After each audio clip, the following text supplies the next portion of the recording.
Today I got to get a little something off my chest. I want to address this fear that exists out there about what is supposedly shallow goals. I run into this a lot as a trainer, sit down with a new client and it's like, okay, what are your goals? What do you want to do? And a lot of them are like, well, I just want to be fit, or I just want to be strong. A lot of times I know the athletes, because the athletes are like, I got to get ready for a marathon.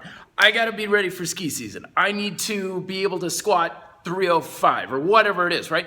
But outside of that, a lot of people, I think, are sometimes embarrassed to be like, I just want to look good naked. I don't care about performance. I don't care about functional training. I want six-pack abs, big biceps, and make men or women fall at my feet when I walk down on the beach. Now, there's that fear of admitting that we want this because it's supposedly shallow, but it's not shallow in the least. It's just the opposite, in fact. What makes a goal shallow is, interesting word, right? Shallow, right? Shallow versus deep. It's not the goal. It's not the objective. It's the emotional depth you feel for it. Okay, so a lot of times when people say, oh, just training for looks, that's shallow. That's a very shallow goal. Well, maybe shallow for them because they don't have a lot of emotional depth for it. They're like, I just really don't care. I want to kick ass on the basketball court or on the rugby field. So that's a deep goal for them, and looking good naked is a shallow goal.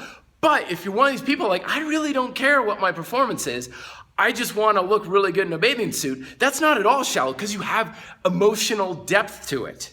It's how deep does it resonate with you. If you wake up and you're like, I really want to look good naked, I want to be hot and sexy and look great, and that's something that's resonating with you like crazy.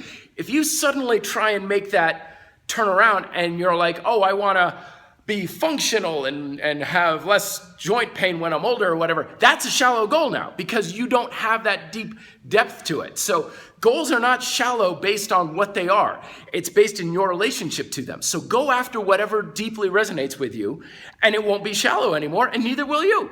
Let me know if you have questions down below. Be fit, live free.